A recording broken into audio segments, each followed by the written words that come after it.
What's going on, guys? RDAP Dan here, Federal Prison Time Consulting. Happy Friday. Give everybody a few moments to join us while you listen to me drink coffee.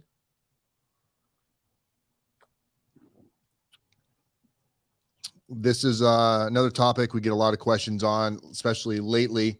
People are starting to get all the buzz about the 2-level reduction on the sentencing guidelines for specific individuals. So we'll talk about that, and we'll do a little breakdown on that, and we'll do a little screen sharing to show you a client's pre-sentence report, and also we'll go over the sentencing guideline chart to show you what you should be looking for if you're trying to find out whether or not you can receive a sentence reduction. Now, this can also apply to individuals that are already serving time if they qualify for this 2-level reduction.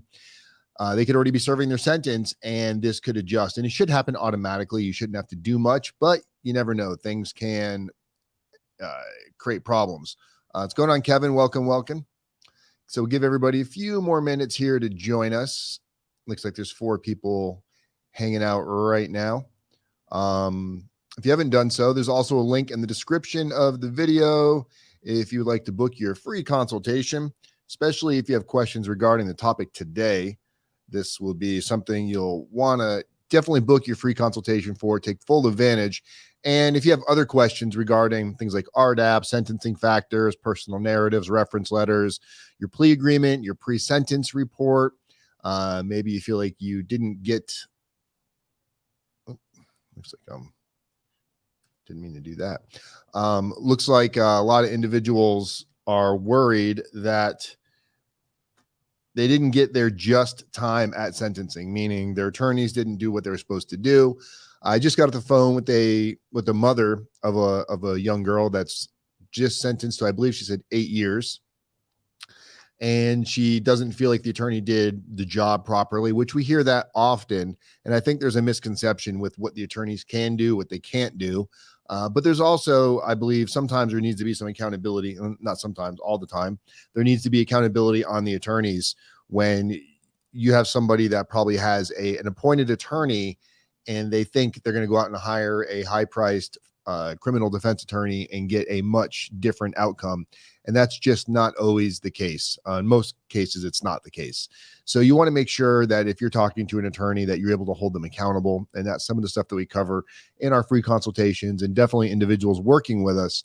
Another young lady that just hired us yesterday, we're going to be doing a group call with her and her attorney so she can fully understand the scope of what's ahead of her. She's already signed her plea deal, but she's still so confused and so in the dark getting ready for sentencing. I just feel like if your attorney is really being transparent and you're holding them accountable and they're giving you proper information, that by the time as you get closer and closer to sentencing, you should not be so in the dark. You should have a better wherewithal of what's going on. But some defendants just really don't pay attention. I had another consultation a couple of weeks ago, and looking into the guy's case, couldn't find much on it. So I sent him a message: is this a federal case or a state case?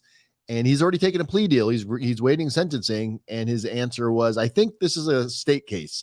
So not to be unsure in a situation like that, you got to hold yourself accountable too, because no one is going to be working harder for you than you. And if you think the opposite of that, you're going to find yourself in a very undesirable outcome. Bill Townsend, what's going on, my man? Welcome. All right, so let's jump into today's video, guys. If you haven't done so, subscribe, like, share, all that great stuff. Keep it growing. I think we're almost at like 16,000 subscribers now, which seems like I should be at like 16 million by now, but I'll take 16,000. That works for me.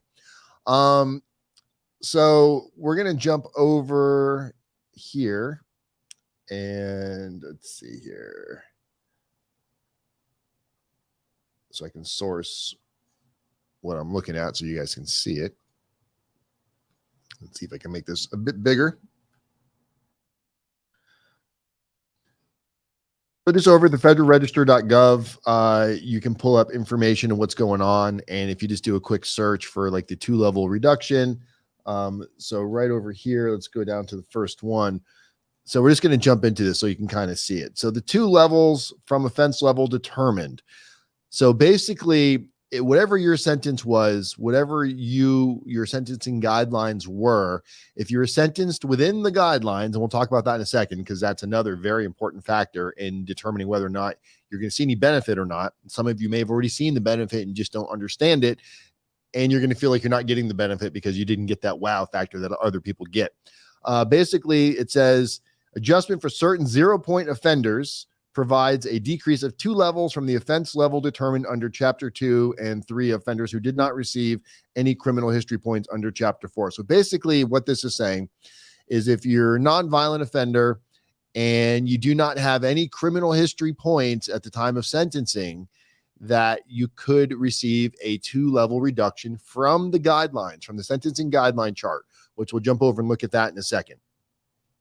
So now, you could already be in prison and still take advantage of this. So if you were sentenced and you didn't have any criminal history points, so you were at a 0 criminal history, you didn't have a violent offense, you don't have any priors that are hurting you. You can have priors, you can have prior convictions. So let's be clear, you can have prior convictions. You could have even been to prison before. You could have done federal prison, you could have already been through RDAP, and as long as it was long enough ago to where it's not affecting your criminal history score, you can still qualify under this. So it's not necessarily for first-time nonviolent offenders. It's for nonviolent offenders that do not have any criminal history points. So let's go look at I think this is it over here. Let's go look at the sentencing chart.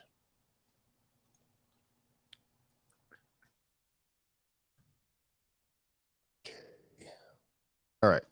So on the sentencing chart, let's make that bigger for those of you with bad eyeballs. And we're going to show an individual's situation here in a second so you can see why this is important. So let's say you had zone D, right? You got A, B, C, and then zone D. Many of you are going to be in zone D, which is all of this, basically from a offense level of 14 down to 43. Now, offense level is this column. You can't see my finger, never mind. Is you see the offense level right here. So everything underneath that is your offense level. And then the numbers going across this way. So you've got your criminal history category, your criminal history points. So these are your criminal history points right here. So if you don't have any points, if you're 0 or 1 in here, you have no points, right? So what this does for you is if you come down, let's say you're zone D, criminal history category 14, and your sentencing advisory guideline range, it's between 15 to 21. If you're sentenced within that guideline and you've already been sentenced, you could qualify for a 2-level reduction, which would bring you from a 14 to a 12, which would change your 15 to 21 month sentence to 10 to 16 months. Which that could be pretty drastic for somebody as you get lower or higher in these guidelines. I'm going to show you how you know what you're looking at here. This is one of my clients. This is actually part of his pre-sentence report that he gave me permission to share. Obviously, there's no personal information on there, so that's the whole point of sharing this. And you want to go through your pre-sentence report because it's going to have. So here you see the base offense level. This was for a tax evasion case. It started at 18. And then you want to scroll down and kind of see what adjustments they might give you. So you got a +2 for adjustment. So obstruction of justice. So he actually got an obstruction of justice charge, which increased his points by 2, bringing it to a 20. Then he also was given acceptance of responsibility -2. He was given an additional point for acceptance of responsibility. So he got 3 points total for acceptance of responsibility, which brings him to a total offense level of 17. So we'll go back to the chart in a second. So 17. And then you also want to make sure, because some of you might have some prior charges and you think they're not hurting you or you're not sure. You want to look at your criminal history category. And if you see here, adult criminal convictions, 0 or none. And then criminal history computation, the criminal history score is 0. So that's ideal. That's what you want to be. So we know his categories is 17, and he's got a 0 for criminal history. So under a 17, that would call for 24 to 30 months, 24 to 30 months under a 17. So that's the advisory guideline. Now, remember, the judge does have the ability to go below these guidelines if he wants to, or above. The judge could go, you know what?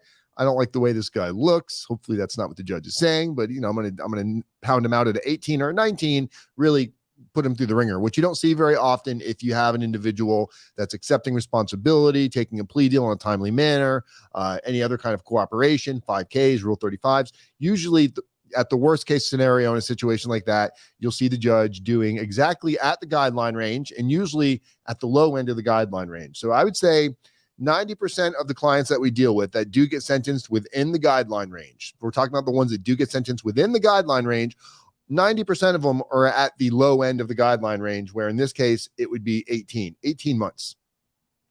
I'm sorry, 24 months, because he was a level 17. So it'd be 24 months is what the recommended sentence would be at the low end of the guidelines. So he sent me a message on Core Links asking me, hey, Dan, can you look into this? I want to see if these 2 points benefit me. And because technically they should benefit him if he was sentenced within the guideline range. However, after looking up his final judgment on what he was actually sentenced to, the judge only sentenced him to 15 months. So the judge departed from a recommended low end of the guideline range of 24 months. The judge departed to 15 months. So if you look at 15 months on the guidelines, that looks like you'd be around a level 14 where he was at a 17. So in this defendant's case, he's not going to see anything for these 2 levels because he's already sentenced well below the guideline range.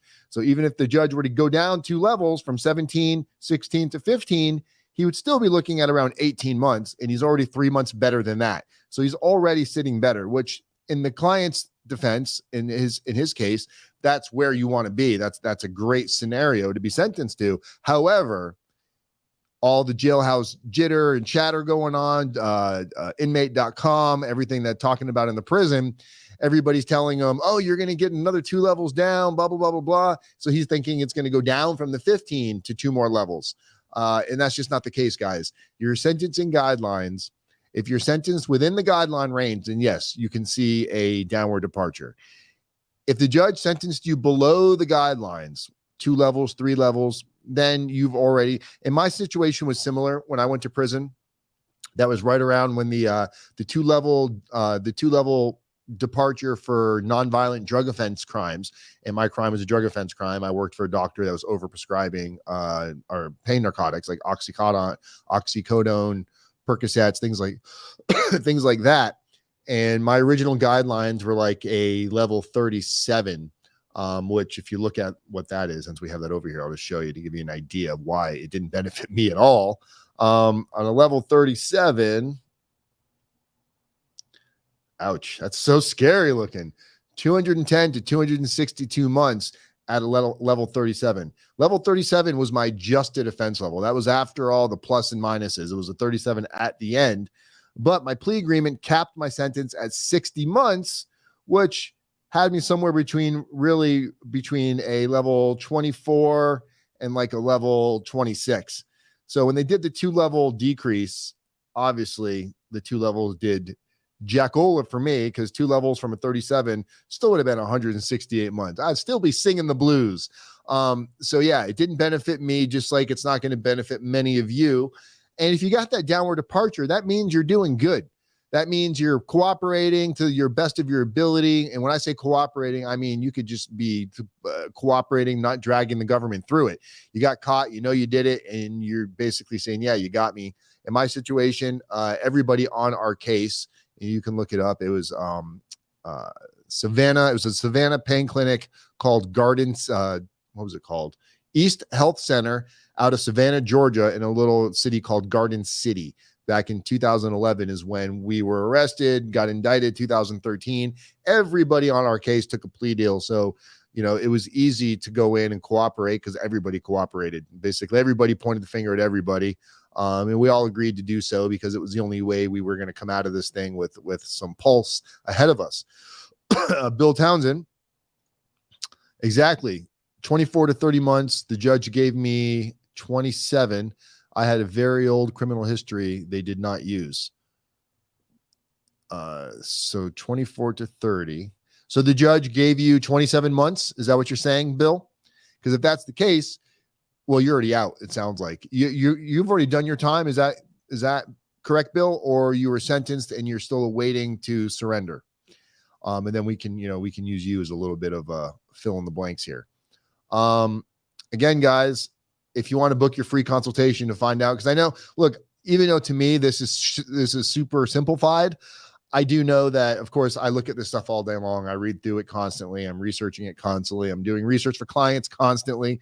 So I know that this can still be overwhelming for some of you. So if you want to book your free consultation, there's a link in the description of the video, right at the top of the description. Book your free consultation. We'll do our best to answer as many questions as you have. And then if the consultation needs to go beyond there, meaning we need to review documentation, we can put together a very affordable consultation package for you to review your documents to see if there's anything can be done before we take you on as a client, which we do that to kind of limit your exposure financially. And then if you do decide to hire us after that, we would apply the cost of the consultation to whatever your services are that you're hiring us for. So it's a win-win for everyone. Bill says, no, you self-surrender Monday. How are you feeling, Bill? You nervous? You ready to get it over with? I remember, getting ready to go in. I don't know. It was a very surreal feeling. It was like part of you just wants to get it over. And of course, you want to wear that shield and not show anybody that you're freaking the fuck out. But many of us that are going to prison, even though we know we're not going, for most of us that are going to camps or lows, maybe in some mediums, we know it's not the end of the world, but it doesn't make it any less stressful. Leaving friends, leaving family, all of that stuff, just the fear of the unknown. I mean, I remember moving schools in the second or third grade, going to a new school, and I was just as terrified, and I knew I wasn't going to get killed. So it's not a matter of, I'm a man, I'm not going to show fear, I'm not going to be scared. You should be scared if you're going to prison. It's unknown territory. Your biggest fear should just be, what can I do to get in and get it over with? What are the people going to be like? Shower situations, eating situations, toilet situations, phone situations, computer situations. Those are all probably the things that many of you are going to have the fears with. I have 11 months done, made bond, and have been out 2 years. You're out. Welcome. Oh, I thought, no, I self-surrender. Oh, so you got 11 months in already. So did you get the 2-level reduction already, Bill? Because you should get that. That should reduce your sentence according to, unless you've got so your old criminal history, you said they did not use it against you. So if your criminal history was not used against you, you technically should be able to see some sort of reduction. And it goes into full effect in November. So a lot of judges right now are preemptive on this. The attorneys are asking at sentencing, say, hey, Your Honor, this is going to go into effect in November. Can you go ahead and honor it now and sentence my client based on the new guidelines, even though what the judge is looking at is still the old school stuff. So a lot of people are getting that benefit now. But those of you that didn't get the benefit at sentencing, come November, it should be retroactive and it should hit you. So you should see a change in your out date on good old BOP.gov. No, Juan, you're the man. I got to tell you, shout out to Juan, one of my oldest clients. When I moved here, I wish I had a picture. When I moved here from Florida to Washington about, I guess, I don't know, almost 120 days ago now, we had a plant in Florida. It's called Mother of Thousands. It's this plant that grows these little tiny leaves on the end, and it just grows thousands and thousands of leaves. So it's called Mother of Thousands. Anyway, we brought the plant with us from Florida to Washington. And when we put it in our kitchen in Washington, when you open the blinds in the kitchen, there's like a direct beam of sunlight that hits the plant. So I don't know, about 30 to 45 days into living here, I got up in the middle of the night to probably midnight snacking. You know me, gotta keep the tummy full in the middle of the night. I got up and half awake, I'm looking at the floor and I'm like, what the hell is that? I thought I was seeing things. It was a little baby lizard, like a Florida lizard. So I'm like, no way. So I turn on the light and get closer, and sure as shit, it's a little tiny, little like looks like it just hatched out of an egg, squirming across the ground. I've got 2 cats at the house. Somehow the cats didn't find it before me. So my cats failed at doing their job. So anyway, I took the lizard. I went to, I don't know, Walmart or Target the next day and grabbed a 5-gallon like fish tank and put some, gravel and stuff in there. Got a heat lamp, some water, some little baby flightless, and actually at this point, not anything yet because I didn't know what to feed it. So took some pictures of it. And I remembered my client, good old Juan over here. He deals in like exotic lizards and reptiles and all that geeky shit. So I reached out to him and asked him, hey man, how do I take care of this thing? So he told me to go to the pet store and get flightless, wingless flies. So they look like little gnats that don't have wings, so they can't fly away. And that's what the lizard was eating. And then 30 days later, again, that bastard Dan gets up to midnight snack again, and there's another baby lizard. So apparently this plant that I brought from Florida must have had lizard eggs in the plant, and the direct sunlight hitting it from the blinds coming into the kitchen must have worked as an incubator, is the only thing I can think of, because I have 2 Florida lizards. Now they're about this big, and they eat crickets, and they come to my voice and they jump on my finger, and they like it when I sing songs, and I spray them with a little water, give them like showers every day. So yeah, I brought a little Florida to Washington with me. So there's your off-topic story for the day. Troy, I'm facing a level 13 and the prosecutor gave me a 1 point downward departure. We gave you 1 point for acceptance of responsibility, because that will have nothing to do with what we're talking about on the 2-level reduction for the non-violent offenses and 0 criminal category history. So Troy, if you want to give me a little bit more information, or Troy, there's a link in the description of the video where you can book a free consultation, and you can go into more detail without, talking too much about your private matter, unless you don't care. Some people don't care about talking about their private matter, which that would be me. I'd be there going, oh man, this is what they got me doing. I'm going to go in and proffer today. I didn't like the way the prosecutor was looking at me. Proffering was terrifying. I'm going to Beaumont Satellite Camp. Know anything about it? I do have clients there, Bill. If you want to shoot me a message or whatever, we can probably get you, if you want to shoot over some questions specifically about Beaumont Camp. I did just get a message back, and we're going to do a video on it probably Monday on my core links here. Let's try to remember what prison it is. I think it was...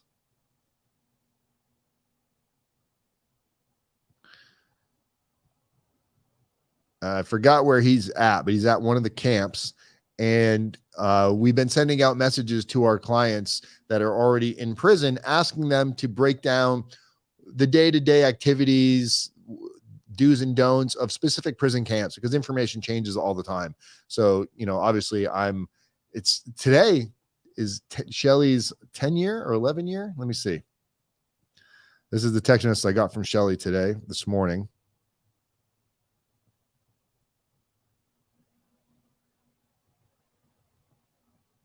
I don't know if you guys can see that, but no, you can't see it. Anyway, Shelly says, I surrendered 9 years ago today. So me and Shelly, when we went to prison, it's been 9 years. 9 years ago today was Shelly's surrender date, August 11th, which also is my nephew's birthday. And next month, September 23rd, will be 9 years that I self-surrendered to prison. That is just wild to me. Time flies. So guys, for those of you that are getting ready to go, have no fear. Time does go by very, very quickly if you maximize your assets, your time management. All of our clients and everybody that books a consultation with us, we also give them a client resource. We have a link that we've created. It's our client resource link, and it has things like self-surrender instructions, Q&A, getting your affairs in order, a lot of that stuff, putting money on your books, a lot of stuff you're going to find out no matter what you do, but it's just a way to share some information.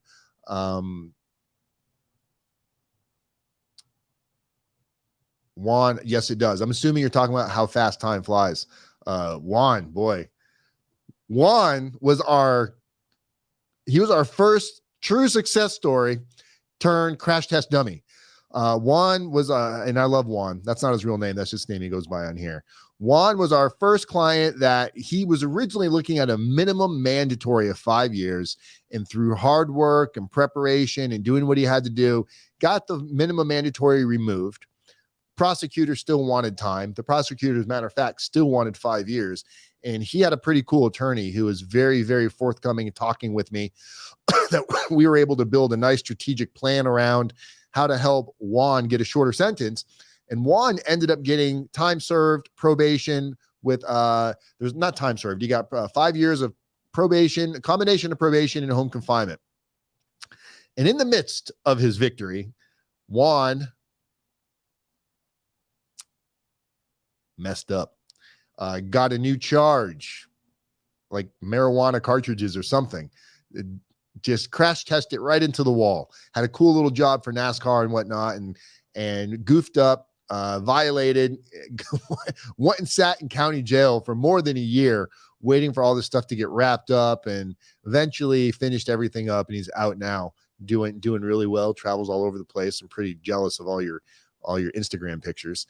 But yes, so guys, you know, if you're one of the lucky ones that beats your case or convinces the judge that you deserve a second chance or a third chance, and you've really gone above and beyond with things like your narrative, your reference letters, preparing for your pre-sentence report, learning everything there is to know, the do's and don'ts of how to qualify for RDAP without being sketchy or lying.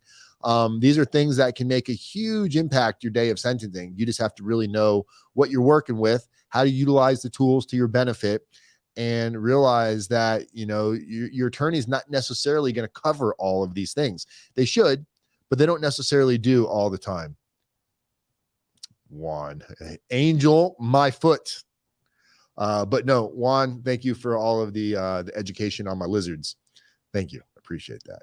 But yeah, guys, you gotta put the work in to receive the best possible outcome. It doesn't happen by accident. Sometimes it might, but for the most of you, when we have clients that receive probated sentences or a combination of probation and home confinement, or even highly reduced sentences from the guideline range, that usually doesn't just happen because the judge is in a good mood. That happens because the judge is seeing something with you different versus what they're seeing with all the other defendants.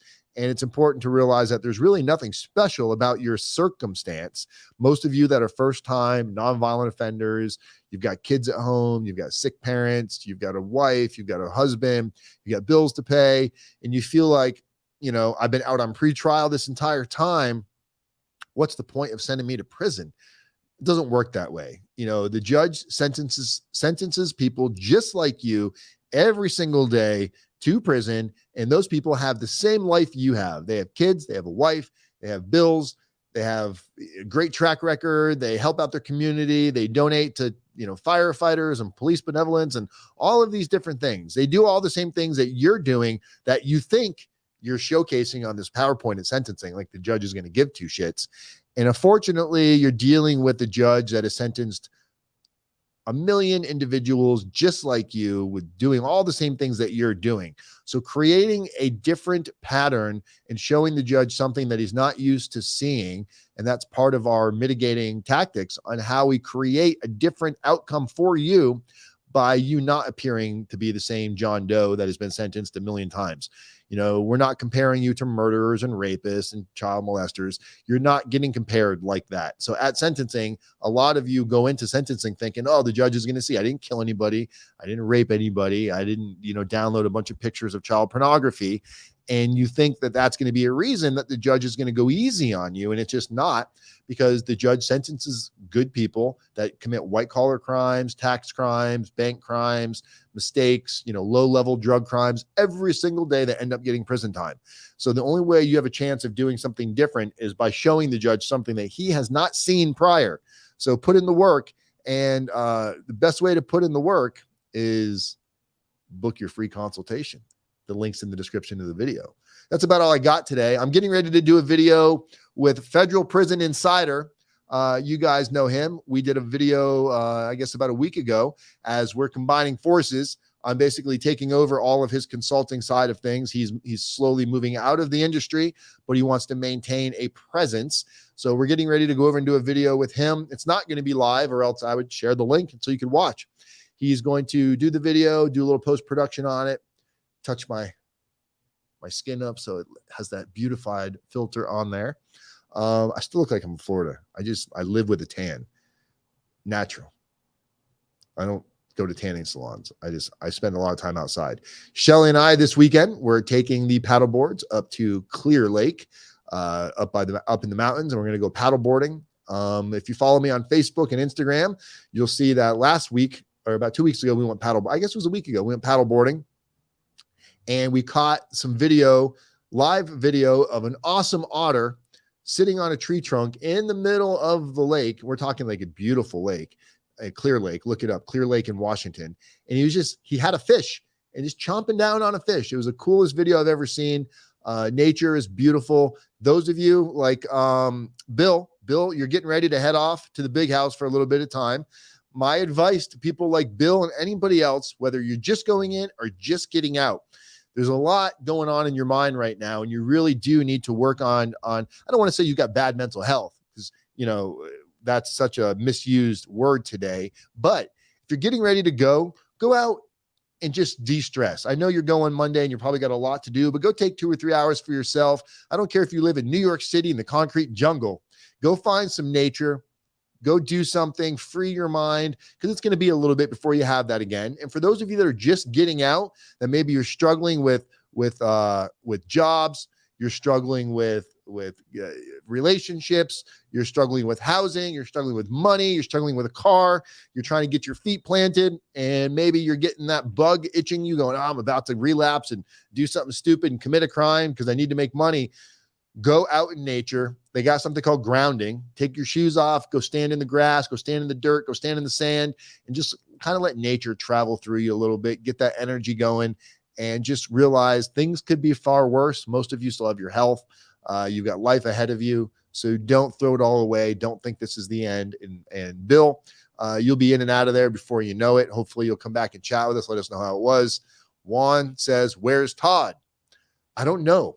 Todd Hansen, one of our very first clients. We have not been able to get a hold of him. So I don't know what's going on with Todd or what he's doing. Todd was a very high level white collar individual. So there's a high probability that Todd is doing big things, and probably whatever he's doing, he's trying to, bury the criminal status as much as possible, the criminal conviction, so it doesn't affect future relationships, which I can't blame him. But Todd, if you still watch, shoot me a private text. I won't mention anything about it, but I am curious how you're doing as well. Todd was a fun client. If you go watch some of our early videos with Todd Hansen, he did a lot of videos with us. Live on the videos. He did some surprise videos. He was facing a hefty chunk of time. He hired another prison consultant, which apparently dragged him through the weeds, and he didn't get much of a service, hired us in the end. And we did some good stuff for him, and he got a hugely reduced sentence, and he was given self-surrender when he was told he would never get to self-surrender. So we've got a magic hat over here. Just kidding. It's not magic. It's hard work. Bill, so you're really saying in November, Bill, I'm based on what you're telling me. Yes, I think so. If you want to set up a free consultation, Bill, I'm more than happy. You've already been sentenced. There's nothing we can do for you at this point.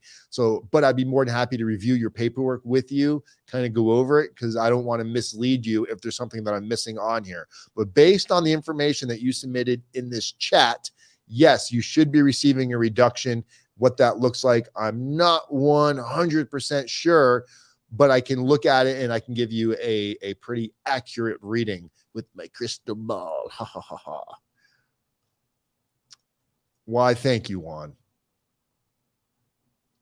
All right, guys, that's all I got. I got to go get ready for my next interview. Got to makeup. Oh, that's right. I don't have makeup crews. I got to do my own makeup. Put some eyeshadow on. Might make this thing pink. Come back hot pink.